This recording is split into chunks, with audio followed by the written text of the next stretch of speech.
So we're joined by Congressman and Democratic presidential candidate Eric Swalwell. Thanks so much for coming on. Of course, Brian. Thanks for having me on. Love the podcast. Yeah, thank you. Appreciate that.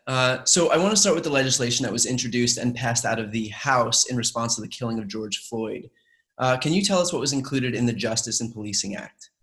Yeah, in the Justice and Policing Act, actually, next week we're going to have the hearing where we call it a markup, where we go through the bill, take amendments, try and hash out, any issues, and then we'll send it to the full House. So the hope is that by the end of the month, it's actually passed by the House. But I would say the top line concept is that there has to be transparency and accountability in America's police departments to make sure that these individual and institutional tragedies that keep happening to Black Americans stop happening. So we are getting rid of the qualified immunity, the protections that police officers have that make it almost impossible to sue them if they violate someone's civil rights. We're no longer allowing the police to use military equipment. We want them to be guardians in the neighborhood, not warriors. We're getting rid of the chokehold tactic, which was used to kill Eric Gardner, as well as the knee chokehold, which was used to kill Mr. Floyd. We are also lowering the threshold to bring a civil rights criminal case against police officers from having to show that the officer acted willfully, which is a very high standard in the law, bringing it down to recklessly, which I think aligns more with how we want our officers to conduct themselves in the community. Requiring body cameras on every police officer in America, having independent oversight when complaints are made, and a national registry of misconduct among officers, so you can't just go from California to Arizona to Texas, just all over the country as a bad cop. So there's a lot that we're doing here, and it would be the biggest step that we've taken in police reform in our country. The legislation was drafted and introduced within a week or so, which is pretty fast for a party that Trump has branded the do-nothing Democrats. There was a need, and Speaker Pelosi, again, we're so lucky she is there, because this is what she does best, right? She recognizes a moment. She knows when the moment is to move legislation. And I think she recognized the country was hurting. People, white, Black, brown, from all backgrounds in our country wanted reforms, and that this was the moment to move it forward. And I do believe it will become law, or there will be a severe reckoning for anyone who stops it from becoming law. Now, were there any concessions made to ensure that it passes through the Republican-led Senate? Well, we recognize that we only control the House. We've got to work with the Senate, but there was no desire in the Senate among Mitch McConnell to really take the lead on this. So the Speaker wanted to take the lead and put something out there as a marker and say that these are our values and we think we can work with you. Now, one Republican came up to me at our hearing with Mr. Floyd on Wednesday, and he said, "I've read your bill. Where did you hide all the crazy stuff?" And I think what he was saying was, we thought this was going to be, some Democratic wish list, and this all looks pretty, reasonable. And it is reasonable. It reflects, issues that have persisted. And I think it's the responsible thing to do in light of where we're at. Great. We're seeing that despite all the support for police reform, that Trump has effectively positioned himself against the protests and totally for the police, even though polls are showing that 69% of Americans are supporting the protesters. And that includes a majority of Republicans. 53% of Republicans support them as well. So what is the political upside for Trump here? I mean, just hammer away at the 35% of Americans who make up his base and ignore everyone else in an election year, or what? Yeah.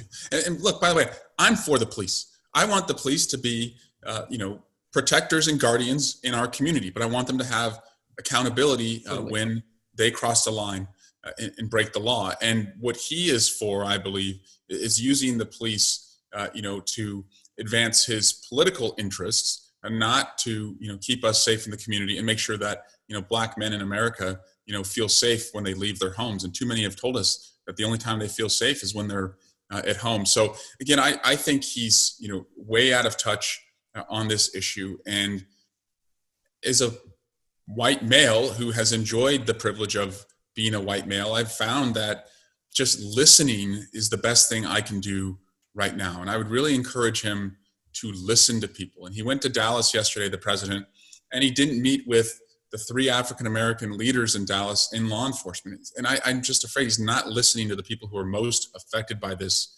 Instead, he's just, he thinks, again, police are there as a show of force and strength, and not recognizing how most Americans want to, perceive them in our community, which is, partners to keep us safe, guardians, not warriors. His strategy all along is following this obsolete notion of what a strong man is. You know what I'm saying? So, this kind of follows in line with that. I do want to move on to voting rights for a moment. So, yet again, Georgia's elections were a disaster. Long lines, broken voting machines, and of course, it happens in majority Black areas.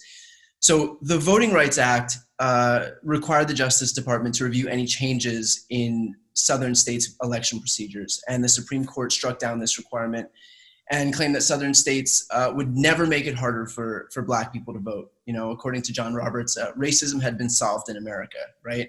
Not only did it happened immediately. More than 1,600 polling places were closed around the country. So what is Congress doing right now to ensure that all Americans can exercise the right to vote in November?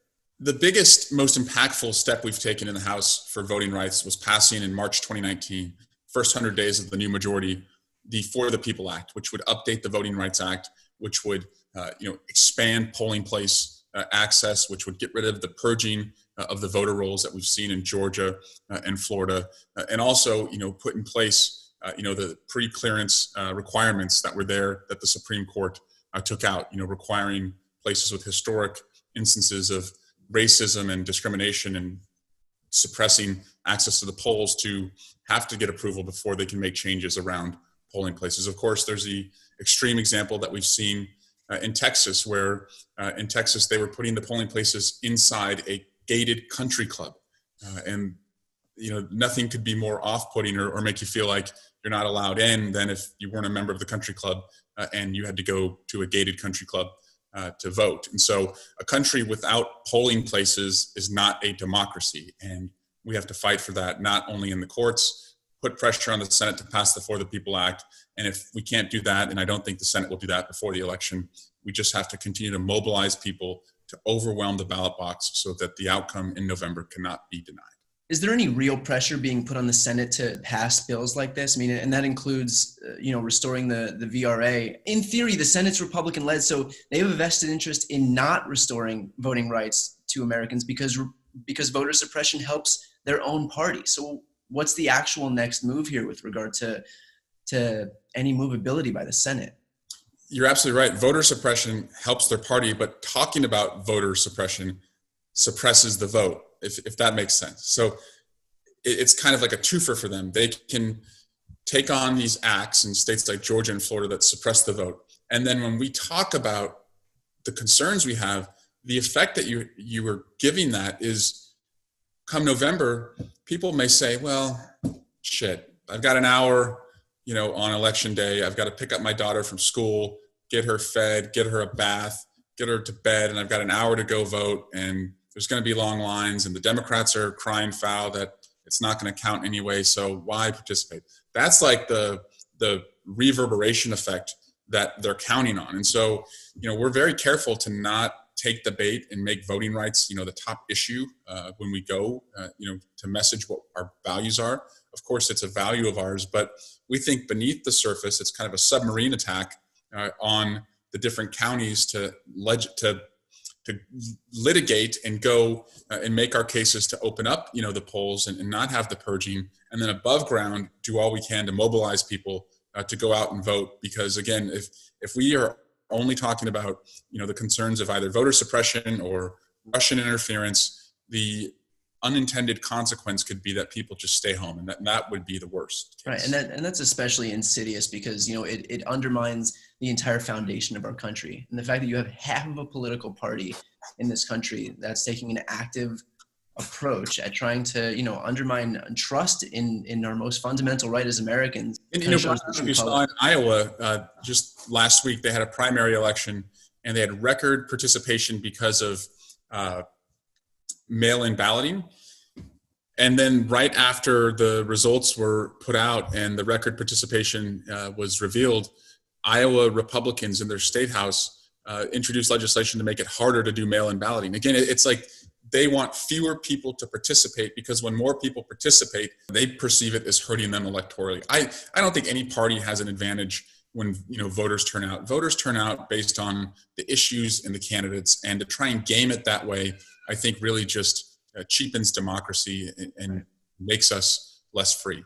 With no real upside, and especially for them, because we even see that attempts by the Republican Party to egregiously suppress the vote frequently backfires. You look at what happened in Wisconsin, when they tried to close all but 5 polling places in Milwaukee, and what happened. Wisconsin is a state that Yep. is no liberal bastion, right? And the fact Right. that we took that election by a pretty hefty plurality goes to show that Americans don't love the idea of having no say in our democracy. And Brian, in California's 25th district, there was a special election last month, and it was 100% mail-in balloting, and the president was just tweeting and tweeting and tweeting saying that the election was going to be a fraud, can't trust mail-in balloting. And what happened? A Republican won, and then nothing. Didn't hear anything from him. Didn't say that the Republican was an illegitimate Congress member because he won with mail-in balloting. So if you're trying to game out who it's going to benefit, that's the wrong way of looking at it. It just benefits, civic participation. Right. And I mean, there's another, I also think the fact that he's doing that is always just setting the stage for him to be able to, undermine these results. So long as the results go in their favor, then it's crickets afterwards. But, if something were to happen where let's say the Democrat won in that district, then all of a sudden, well, Trump has already made the case multiple times to be able to say that the election results didn't count. So if it doesn't go in their favor, then all of a sudden he has, clear runway to be able to deny the results of the election. That's right. I don't know if he knows what this word means, but he's the master of foreshadowing, right? He loves to just kind of seed something and then just be able to call back to it in case that's what ultimately happened. And he's doing that for November. He's trying to seed doubt about what the outcome will be. And so that if he does lose, he can say, well, it's these fraudulent mail-in ballots. So actually going off of that, we've already seen that Trump is trafficking, in these insane conspiracy theories to put the election results into question. He's claimed that California had 3 to 5 million undocumented immigrants vote in the last election.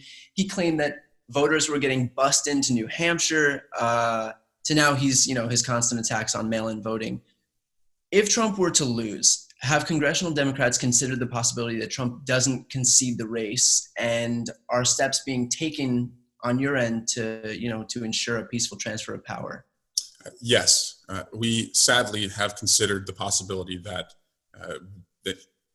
he would lose, not accept the result, file frivolous lawsuits, refuse to leave the office. And while in our country you only need a simple majority to win, we believe we actually need almost a super majority, meaning that it can't be close. Because if there's a bunch of court cases and you need military officials or the Secret Service to make the call that got to get that guy out of the building because he's not the legitimate president, we can't make it close. And that's not fair. If we win just by a simple majority, that should be fine. But I really believe that you can't count on the courts, so you have to have an overwhelming result. So we're putting a lot of pressure on ourselves to turn people out in a way that you can really make sure that the result is obvious. And I hate to say this in our country where we've always had a peaceful transition to power, but I do believe that we may have a scenario between November and January where he's saying the result is fraudulent, and you're seeing outside foreign interference trying to really stoke fear and anxiety in our country, so that you can just have this fog of what the result is and he doesn't leave. So the more people who turn out and make it clear to him what the will of the American people is, I think the easier it is for that junior officer who's going to have to go in and say, sir, you don't live here anymore. Yeah. By the way, are any Republicans saying this behind the scenes? I mean, do any of them have a shred of concern for democracy, or are they just as long as they have power, they're happy? They're enablers. They're complete enablers now. In the first couple months after he was elected, they recognized how dangerous he was, and they would say so privately. But they have completely transitioned into enabling him because it helps themselves. And that was the most frustrating part of going through impeachment and ultimately the different investigations we've conducted, is that we saw time and time again, it was just fear of losing their own job. And what's frustrating about that is these are members of Congress. I would hope that they're otherwise employable, but paramount to them was that speaking out against Trump, it would hurt them in their own job. So you ran for president this cycle. You were 38 at the time. 38 and you ran for president kind of makes me feel the same way I feel when I watch a 16-year-old win the Olympics, while I'm elbow deep in a bag of potato chips. So do you think you're at an advantage or a disadvantage by running for president so young? Disadvantage practically was having a 2-year-old and a 1-year-old, and a wife who worked full time. Because for me, yes, I get running for president means, extraordinary sacrifices, and then being president is even more so. But it was really hard to be away from them, and I wanted to be home and help the family as much as I could as well. And so I realized that I was trying to be in 3 different places. I was trying to be a good father. I was trying to be a good candidate, and in the midst of the Mueller investigation and about to go into impeachment, I was trying to be a good member of Congress. And, I never felt like I was able to run the campaign I wanted to and put in the energy that I wanted to. And I don't regret that. I think I made the right choice, which was to, try and support my wife when, she had a full-time job and we have 2 kids in diapers. So I just think if I could do it all over again, I don't regret running, but I do believe that it's very hard. You can be a good father of 2 kids in diapers, or you can be a really good candidate. I don't know if you can be both. And if someone can, elect that person president, because that is a unique person. But I ran on the issue of gun violence, and in the 2018 midterm elections, I worked to try and elect younger members to Congress. And I ran an effort called Future 40 candidates in their 40s and under, and 40 flippable seats.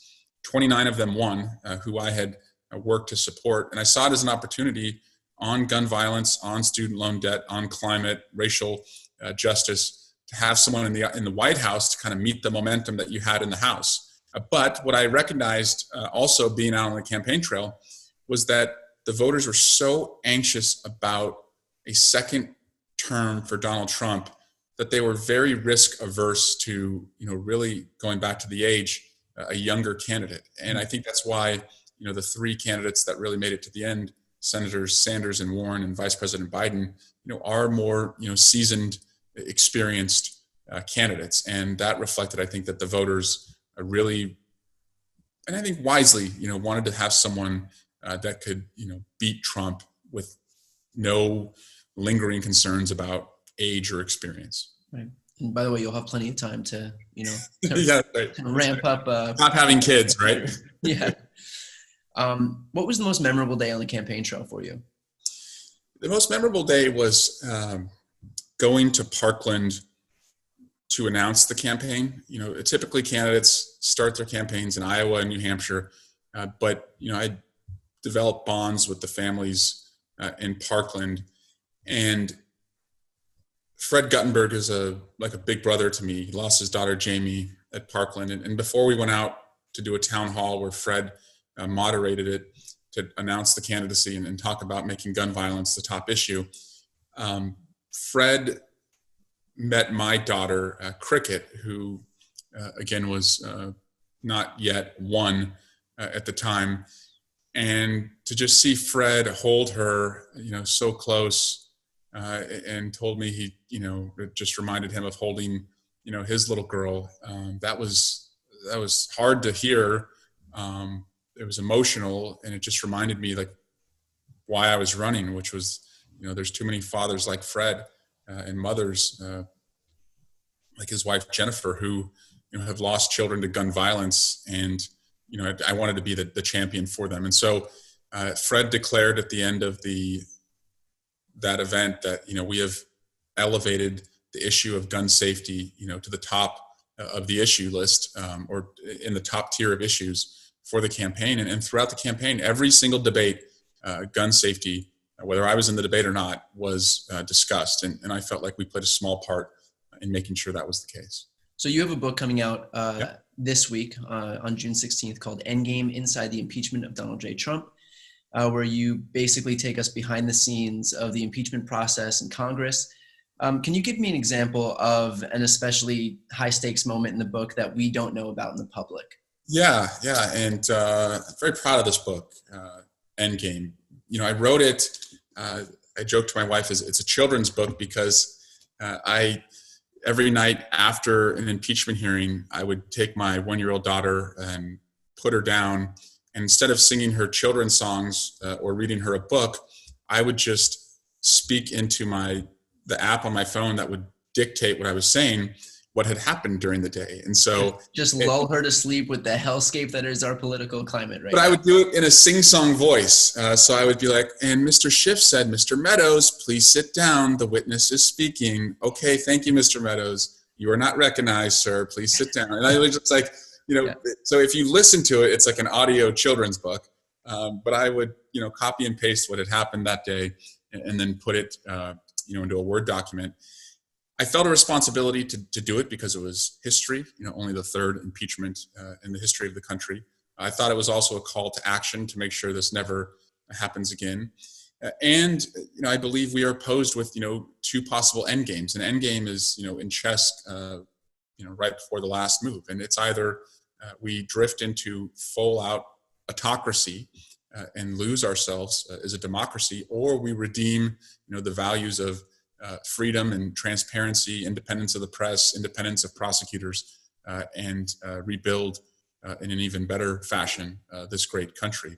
The goal was to show people just some of the decision points that we had to make as we were preparing as a caucus.